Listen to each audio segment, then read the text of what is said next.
Hello students, welcome. Vector वाला जो प्रश्न अपना चल रहा था, आज इसको अपन कंप्लीट करेंगे।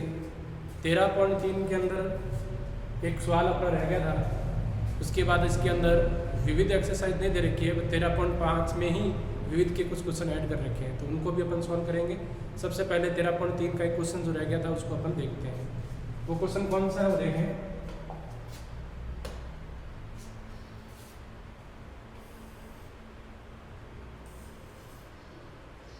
तो अपना जो क्वेश्चन था इसके अंदर क्वेश्चन नंबर 9 जो क्वेश्चन दे रखा है अपन को,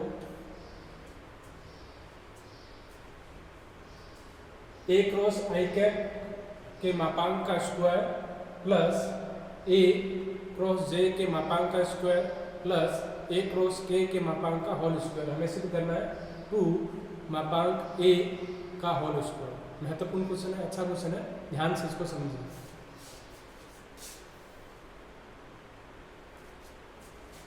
तो देखो इसके अंदर हम क्या करेंगे, इस टाइप का क्वेश्चन हमने 13.2 में भी किया था। क्या करना है इसके अंदर,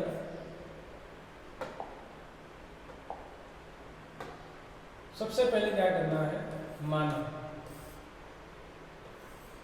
ए वेक्टर आपको अपनी तरफ से कोई नहीं मानना है। इस टाइप का क्वेश्चन हमने 13.2 में किया था, उसमें भी हमने ए को माना था। ए में क्या मानना है आपको, A1 i cap, A2 J cap, A3 के कैप। अब हम क्या करेंगे, उसका जो लेफ्ट हैंड साइड था LHS, एक बार मैं लिख देता हूं। LHS क्या था, A क्रॉस आई कैप का स्क्वायर, A क्रॉस जे का स्क्वायर, A क्रॉस के का होल स्क्वायर। ये इसका लेफ्ट हैंड साइड है। अब को क्या करना है, लेफ्ट हैंड साइड में जो जो चाहिए उसको हम पहले सॉल्व कर लेते हैं, क्योंकि एक साथ सॉल्व करेंगे तो थोड़ा बड़ा हो जाएगा, तो इसलिए अपन अलग से हल करेंगे, फिर इसके अंदर अपन वैल्यू रख देंगे। तो इसके अंदर लेफ्ट हैंड साइड के अंदर हमें क्या चाहिए, ए क्रॉस आई कैप चाहिए, फिर उसका मापांक चाहिए और फिर उसका स्क्वायर। तो हम पहले ले लेते हैं ए क्रॉस आई कैप को पहले सॉल्व करते हैं, बाद में इसमें वैल्यू रख देंगे। तो ए क्या है जो हमने अभी माना था, A1 i cap, A2 J cap, A3 के कैप। फिर क्या है क्रॉस, तो ये लिया क्रॉस, फिर आई कैप, आई कैप। अब इसके अंदर आपको ये तो ध्यान ही है, पहले भी हमने इसमें पढ़ा है, आई कैप, जे कैप और के कैप। क्रम का ध्यान रखना होता है, आपको पता है आई क्रॉस जे के कैप के इक्वल होगा, जे क्रॉस के आई कैप के इक्वल होगा, के क्रॉस आई जे कैप के इक्वल होगा। और अगर इसमें क्रम चेंज आता है तो अपन माइनस का चिन्ह लिखते हैं। तो सबसे पहले इसको जब अपन क्रॉस गुणा करते हैं तो क्या आएगा, A1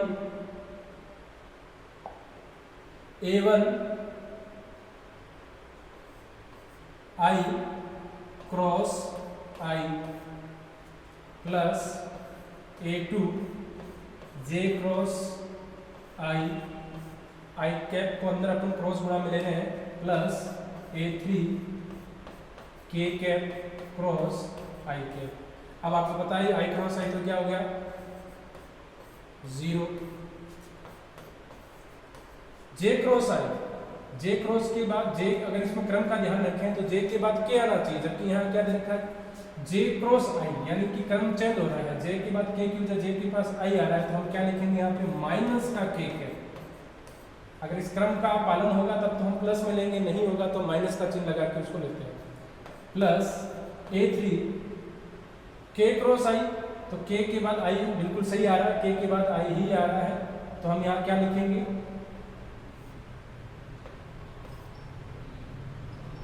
जे के।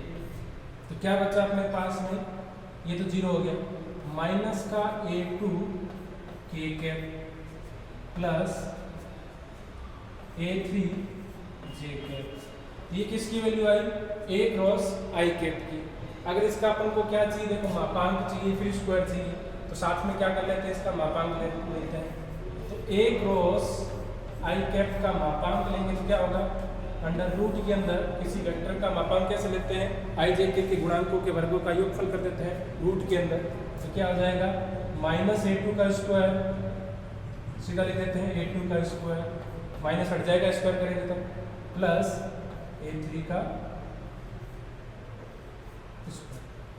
तो ये हमने निकाला A क्रॉस आई कैप। इसी तरीके से अपन क्या निकालेंगे, A क्रॉस जे कैप, और फिर क्या निकालेंगे, A क्रॉस के कैप। मैं सीधा लिख देता हूँ, अपन भी सीधा लिख सकते हैं। इसके अंदर क्या करेंगे, जिस प्रकार A क्रॉस आई कैप निकाला है वैसे ही अपन क्या करेंगे,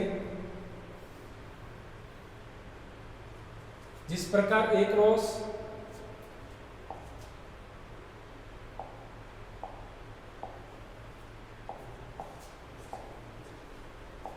हमने A क्रॉस आई कैप निकाला है, उसी प्रकार अपन क्या निकाल सकते हैं, A क्रॉस जे कैप। तो देखिए ध्यान से देखिए, जब आपने A क्रॉस आई निकाला तो I क्रॉस आई की वजह से A1 वाला पोर्शन हट गया था, क्योंकि A क्रॉस आई 0 हो गया था। उसी प्रकार जब J से करेंगे तो A2 J क्रॉस J की वजह से A2 वाला पोर्शन यहाँ 0 होने की वजह से A2 वाला हट जाएगा, तो A1 और A3 आएंगे। सीधा ये भी याद रख सकते हैं, या इस तरीके से पूरा निकाल के भी दिखा सकते हैं। उसी प्रकार जब अपन K से करेंगे तो K क्रॉस K से A3 वाला पोर्शन हट जाएगा। तो मैं सीधा लिख सकता हूँ, जिस प्रकार हमने A क्रॉस आई कैप निकाला है वैसे ही A क्रॉस जे कैप का जब मापांक लेंगे तो मापांक मैं सीधा ले रहा हूँ, क्योंकि देखो इसमें I वाले में क्या आया था, I1 का जो A कैप का जो गुणांक था A1 था, वो A1 इसमें नहीं आ रहा है। इसी प्रकार इसमें क्या होगा, A2 वाला नहीं आएगा, तो क्या आएगा, A1 का स्क्वायर और A3 का स्क्वायर। सीधा डायरेक्ट नहीं समझ में आ रहा है, इसको पूरी तरीके से जैसे हमने A क्रॉस आई कैप निकाला वैसे उसको सॉल्व करके फिर लास्ट में इसको निकाल के दिखा भी सकते हैं। आप लिख सकते हैं कि ये क्वेश्चन कैसे लिया, इसी प्रकार मतलब जैसे इसको सॉल्व किया था वैसे इसको सॉल्व करना। इसी प्रकार A क्रॉस के कैप लेंगे तो क्या करेंगे, इसमें के कैप का गुणांक क्या था, A3 नहीं आएगा। क्यों नहीं आएगा, के क्रॉस के 0 हो जाएगा, तो यहाँ आ जाएगा A1 का स्क्वायर और A2 का स्क्वायर। बहुत महत्वपूर्ण क्वेश्चन है, ध्यान रखना है। पूरी संभावना है इस क्वेश्चन के एग्जाम में आने की, इसलिए इसको अच्छी तरीके से समझिए। तो हमने क्या किया, लेफ्ट हैंड साइड के अंदर जो भी मान चाहिए था वो ले लिया है। अब मापांक फिर स्क्वायर करेंगे तो रूट हट जाएगा, फिर जोड़ के देखेंगे हमें लाना क्या है, 2a वेक्टर का होल स्क्वायर, ये हमें लाना है। तो ध्यान से देखें इसमें आगे क्या करना है। अब अपन क्या करेंगे, जो भी वैल्यू निकाली है वो LHS के अंदर मान रख देंगे, पुट कर देंगे। तो देखें इसमें आगे मैं इसको हटा देता हूं।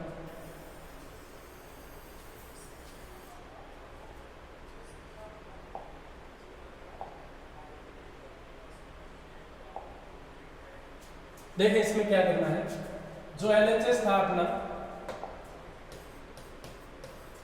LHS क्या था, A क्रॉस आई कैप का whole square, A cross J का मापांक का whole square, A cross K के मापांक का होल स्क्वायर। तो अभी अभी हमने इसकी वैल्यू निकाली थी, इसमें वैल्यू क्या आई थी, अंडर रूट के अंदर A2 प्लस A3। अब क्योंकि इसके ऊपर स्क्वायर है तो इसके स्क्वायर आ जाएगा, प्लस ये निकाला तो क्या आया था अपने पास, रूट के अंदर A1 स्क्वायर था, इसमें A1 का स्क्वायर प्लस A3 का स्क्वायर, प्लस रूट के अंदर A1 का स्क्वायर प्लस A2 का स्क्वायर।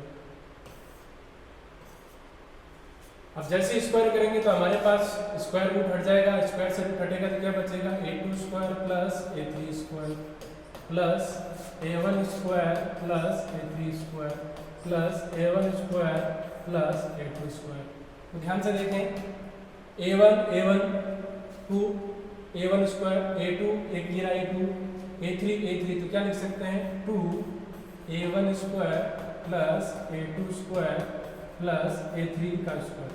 अब ये ध्यान से देखिए ये क्या बन गया आपका, A वेक्टर क्या था अपना, स्टार्टिंग के अंदर हमने जो शुरुआत की थी उस शुरुआत में A हमने किसको माना था, A1 square A1 i cap A2 J cap plus A3 K cap, ये हमने माना था। आप ध्यान से देखिए इसका मापांक लें तो मापांक क्या होगा, a1 square plus a2 square plus a3 square. अब इसका स्क्वायर करें तो आप देखेंगे इसका स्क्वायर क्या आएगा, a1 square plus a2 square plus a3 square. इसका मतलब क्या हुआ कि ये जो पोर्शन हमारे पास आ रहा है ये किसका मान है, 2a के मापांक का वर्ग। और यही तो हमें सिद्ध करना था कि इसका जो मान है वो 2a स्क्वायर के बराबर है। एक पोर्शन हल करके दिखा देंगे, उसको ध्यान से देखेंगे तो आपको पैटर्न पता चल जाएगा। उसी प्रकार आप सीधे लिखकर जैसे इसमें वैल्यू रखेंगे, सॉल्व करेंगे तो ये पोर्शन आएगा। और ये क्या है, आप जो वेक्टर माना था उसके मापांक का स्क्वायर है अर्थात 2a स्क्वायर। तो इस तरीके से हमारी एक्सरसाइज 13.3 कंप्लीट होती है।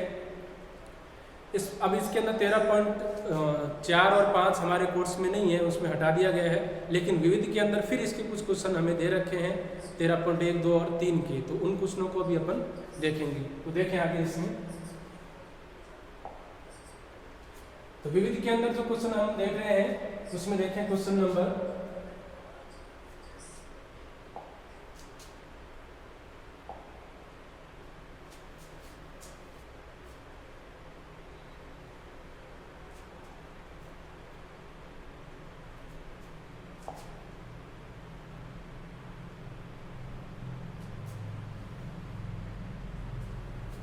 'देखें क्वेश्चन इसके अंदर। इसमें लगभग क्वेश्चन तो हम पहले कर चुके हैं, बस एक बार इसमें कुछ 1-2 सवाल अलग है, उनको अपन अच्छी तरीके से करेंगे, बाकी सब डायरेक्ट समझेंगे अपन। ये देखें इसका जो क्वेश्चन नंबर 8 है, क्योंकि इससे पहले वाला जो पोर्शन है वो जो वेक्टर वाला जो पोर्शन हटा रखा है उसके थे, तो डायरेक्ट विविध नहीं है। 13.5 के ही इसमें जो क्वेश्चन 13.1 से 3 तक जो किया है उसी के क्वेश्चनों को हम देख रहे हैं। देखें क्वेश्चन नंबर इसके अंदर 2 सदिश दे रखे हैं, ए और बी, जिनके परिमाण हमें दे रखे हैं। ए क्या दे रखा है आपको, ए क्या दे रखा है, ए का परिमाण दे रखा है आपको, ए का परिमाण दे रखा है। ए का परिमाण कितना दे रखा है, √3। उसके बाद आपको बी का परिमाण दे रखा है 2 दे रखा है। उसके बाद डॉट गुणनफल दे रखा है, कितना दे रखा है, √6। अब आपसे पूछा है इनके बीच का कोण ज्ञात कीजिए। तो थोड़ा सा अगर आपने पोर्शन पहले वाला समझ रखा है तो थोड़ा सा विचार करते ही आपको समझ में आ जाएगा कि कैसे इसके अंदर कोण निकालेंगे। तो डॉट गुणनफल दे रखा है, बहुत आसानी से आपको समझ में आ गया, वो डायरेक्ट फॉर्मूला भी है इसका। cos थीटा इक्वल टू क्या होता है, a डॉट बी, ए का परिमाण बी का परिमाण। ये डायरेक्ट फॉर्मूला भी है। तो a डॉट बी आपको दे रखा है √6। जैसे इसमें वैल्यू पुट करेंगे √6, ए का परिमाण कितना है, √3, बी का दे रखा है 2। इसको सॉल्व करें, √6 को क्या लिख सकते हैं, √2 इंटू √3, और नीचे दे रखा है √3 इंटू 2। तो आप ध्यान से देखें, √3 से √3 कैंसिल कर सकते हैं, √2/2। इस √2 से उसको काटेंगे, क्या आएगा, cos थीटा बराबर क्या आ जाएगा, cos थीटा बराबर 1/√2। यहाँ से एंगल निकाल सकते हैं, cos थीटा बराबर क्या हो जाएगा, cos 1/2 कितने पे होगा, π/4 पे। तो थीटा की वैल्यू अपने पास पूरी एग्जैक्ट π/4। तो ये इसका आंसर होगा। क्लियर है, आगे देखिए।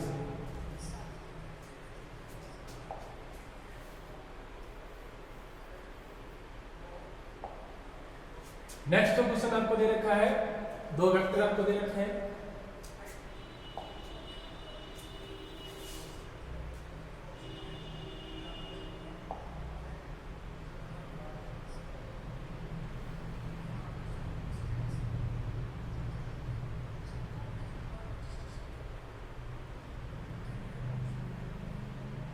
देखें आपको इसके अंदर 2 वेक्टर दे रखे हैं, ए और बी, और बीच का कोण ज्ञात कीजिए। तो सबसे पहले आप क्या करेंगे, एक को ए मान लेंगे और दूसरे को क्या मान लेंगे, बी। उसके बाद आपको इसके अंदर कोण निकालना है, तो आपको पता है इसका डायरेक्ट जो भी फॉर्मूला था उसी का यूज कर सकते हैं। cos theta equal to a1 a dot B, A का परिमाण बी का परिमाण।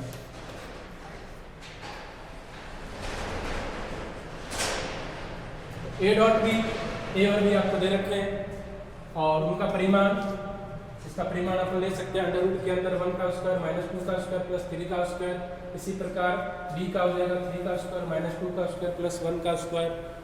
इसमें वैल्यू रखेंगे, जो भी वैल्यू आएगी सारणी सा अगर उसमें हल करने पर कोई मान आ रहा है तब तो एग्जैक्ट निकल जाएगा, नहीं तो कोस को क्या करेंगे इनवर्स में ले जाकर छोड़ देंगे उसको। आसानी से कर सकते हैं। ए और बी दे रखा है, ये फॉर्मूला ए डॉट बी कैसे निकालेंगे आपको पता ही है। डॉट गुणनफल ए का मान रखा डॉट बी का मान रखा, फिर ए का परिमाण जो भी है, जैसे मान लो एक दे रखा है आपको 1 का स्क्वायर माइनस 2 का स्क्वायर और प्लस 3 का स्क्वायर। इसी प्रकार बी के लिए हो जाएगा। अब जो भी संख्यात्मक मान इसको सॉल्व करेंगे सारणी से होगा तब तो अपन दोनों तरफ कोस का रूप बनाकर थीटा की एग्जैक्ट वैल्यू निकाल लेंगे। और अगर मान लो कि दूसरा मान निकला जो सारणी में हमारे जो अपने याद कर रखे उसमें से नहीं है तो हम इस कोस को इधर ले जाकर इनवर्स के रूप में इसको छोड़ देंगे, तो कर सकते हैं इसको। नेक्स्ट क्वेश्चन देखें इसमें।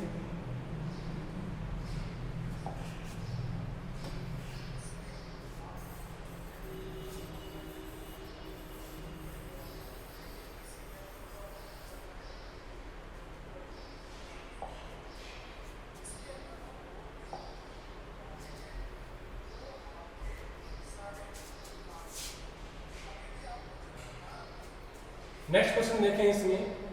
एक सदिश दे रखा आई प्लस जे आई माइनस जे का प्रक्षेप ज्ञात कीजिए। किस पे ज्ञात करना है? अगर पहले वाले को ए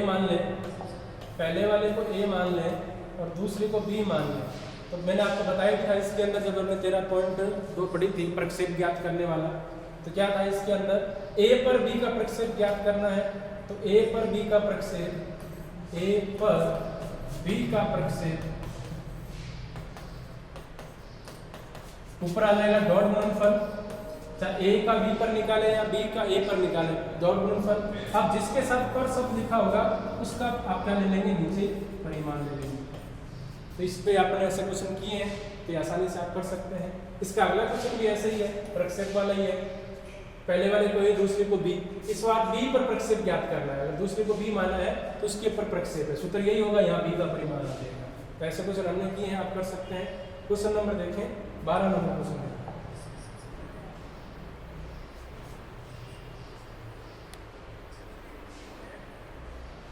क्वेश्चन देखें, सिंपल सा क्वेश्चन है, आपको ये दे रखा है।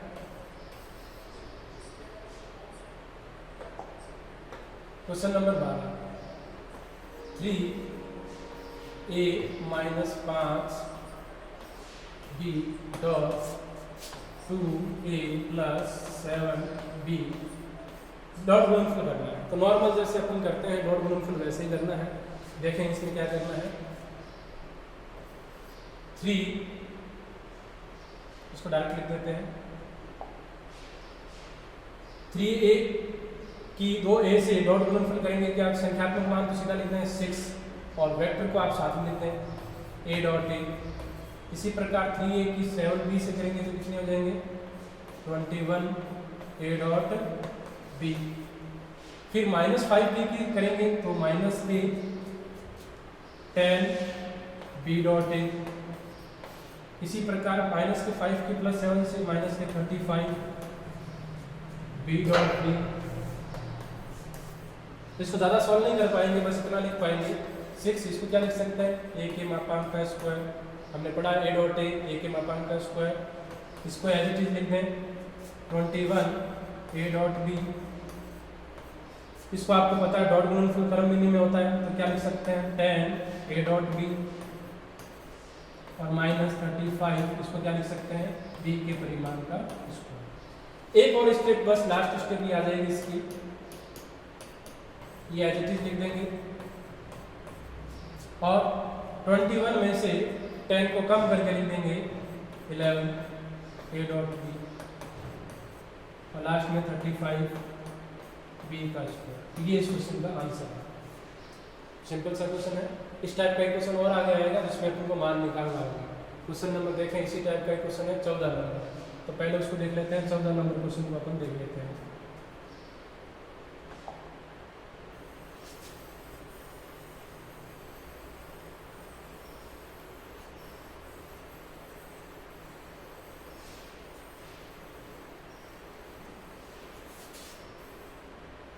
14 नंबर क्वेश्चन भी इसी टाइप का है। उसके बाद अपन देखेंगे 13 नंबर क्वेश्चन।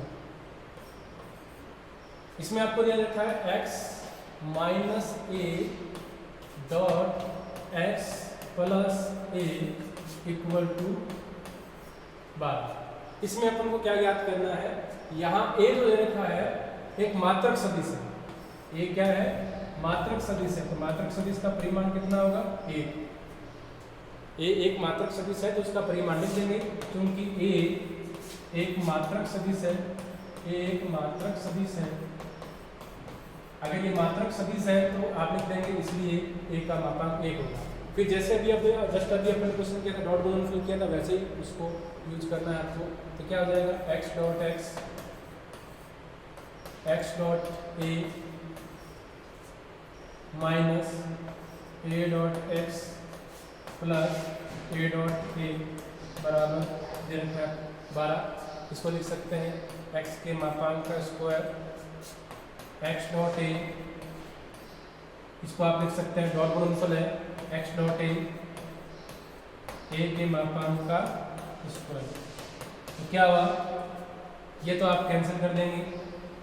अब देखो a के मापांक का स्क्वायर, a का मापांक कितना 1, तो मान रख देंगे x मापांक का स्क्वायर प्लस 1 का स्क्वायर इक्वल टू 12 चल रहा है।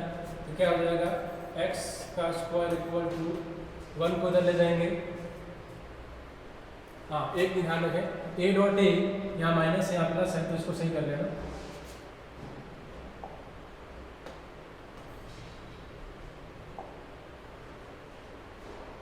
यहाँ पे माइनस, यहाँ माइनस है, तो यहाँ पे भी क्या आएगा, माइनस है। यहाँ पे भी माइनस है, तो क्या होगा, ये 1 का स्क्वायर 1 उधर जाएगा, कितने हो जाएंगे 12 और 1 13। तो अपने से पूछा है x का मान ज्ञात करना था, x का मापांक ज्ञात करना है √13। अगर यहाँ पर संख्यात्मक मान जिसका वर्गमूल पूरा निकलता, जैसे मान लो 25 होते, तो हम पूरा इस आंसर निकाल पाते हैं। लेकिन जिसका नहीं निकल रहा है उसको पॉइंटों में नहीं निकालना, ऐसे ही छोड़ना है, आंसर इसी रूप में अपन को दे रखा होगा। तो ये क्वेश्चन था इसका 14 नंबर। नेक्स्ट क्वेश्चन देखें आगे।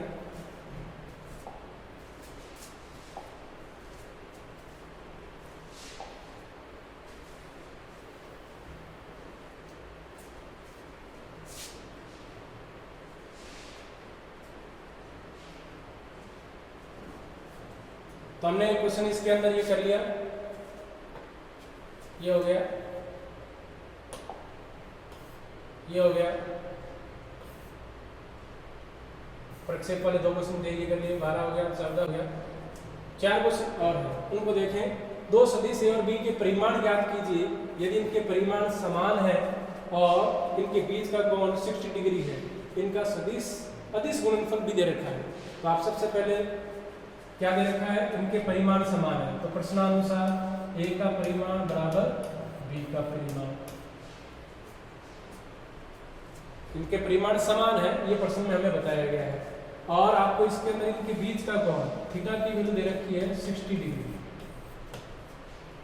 और क्या दे रखा है, अदिश गुणनफल दे रखा है। a डॉट b भी आपको दे रखा है, कितना दे रखा है 1/2। तो डेफिनेशन लगा दें, परिभाषा क्या होती है, a का परिमाण b का परिमाण cos थीटा इक्वल टू 1/2। मान रख दें इसके अंदर, क्योंकि दोनों बराबर है, a की जगह b रख दो या b की जगह a रख दो, कोई भी रख दो। इसको क्या लिख सकते हैं, a b को भी दोनों बराबर है, इसको भी आप लिख सकते हैं a cos थीटा। तो cos थीटा की वैल्यू थीटा की दर की 60 1/2।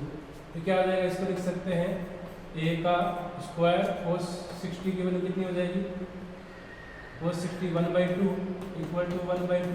इस 2 को इधर ले जाएंगे तो क्या आ जाएगा, a का स्क्वायर इक्वल टू 1। तो a इक्वल टू क्या आ जाएगा √1, तो 1 आ जाएगी। अब क्योंकि दोनों बराबर है, a और b बराबर है, तो जो a की वैल्यू हुई b की है, तो दोनों का मान आंसर आ जाएगा 1 1। आपसे पूछा था a और b ज्ञात कीजिए, तो a और b परिमाण में समान थे, जो वैल्यू a की आएगी वही b की हो जाएगी। a निकालना है और लास्ट लिख देंगे आते a और b बराबर 1। इस तरीके से ये क्वेश्चन था आपका। नेक्स्ट क्वेश्चन देखें।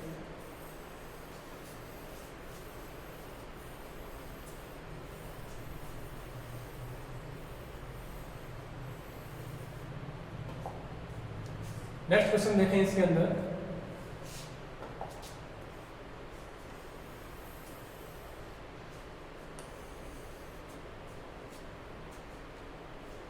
क्वेश्चन नंबर देखें 15 नंबर क्वेश्चन। अच्छा क्वेश्चन है ये भी। आपको इसके अंदर ए दे रखा है 2i cap 2j cap 3k cap, और क्या दे रखा है, बी वेक्टर दे रखा है माइनस का i cap 2j cap plus k cap, और सी वेक्टर आपको दे रखा है 3i cap plus j cap. कई किताबों में यहाँ j के साथ में भी 3 दे रखा है, वो 3 नहीं होगा, यहाँ पर आपको j करना है, करेक्शन करना है उसके अंदर। कईयों में सही दे रखा है, कई किताबों में गलत दे रखा है। अब आपको इसमें ये पूछा है कि a प्लस लैम्डा बी अगर c पर परपेंडिकुलर लंब हो तो लैम्डा की वैल्यू ज्ञात कीजिए। तो हमें पता है दो लंबवत सदिशों का डॉट गुणनफल 0 होता है, लेकिन सबसे पहले हमें क्या निकालना पड़ेगा, a प्लस लैम्डा बी ज्ञात करना पड़ेगा। a प्लस लैम्डा बी की वैल्यू निकालिए, फिर c के साथ डॉट गुणनफल बराबर में 0 लेकर सॉल्व करेंगे। तो ये कैसे निकालेंगे, a का मान लिख दिया अपन ने प्लस लैम्डा बी की वैल्यू रख दी, ए की जो भी वैल्यू थी ये वाली वैल्यू रख दी अपन ने, ए वाली। उसके बाद इसको अपन इस फॉर्म में लिख देंगे, ए की वैल्यू रख देंगे इसमें 2i कैप, इसको कर देता हूँ मैं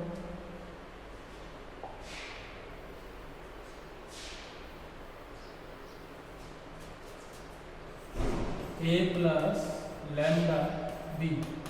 ए की वैल्यू रख दी अपन ने 2i cap 2j cap 3k cap plus lambda B की वैल्यू रख दी हमने minus i cap plus 2j cap 2j cap plus k cap. अब इसको अपन क्या करेंगे, i कैप के दो पद हैं, उसको एक पद में कन्वर्ट करेंगे, j और k सारों को इस फॉर्म में लिख सकते हैं एक पद में। कैसे, 2i cap minus lambda j cap, इसको आप लिख सकते हैं 2 माइनस लैम्डा i कैप। इसी प्रकार 2 plus 2 lambda j cap plus इसी प्रकार 3 प्लस लैम्डा k कैप। ये वैल्यू किसकी आ गई, a प्लस लैम्डा बी। अब क्योंकि प्रश्न में कहा गया है हमें a plus lambda B c पर लंब है, तो इसलिए क्या लिखेंगे, a प्लस लैम्डा बी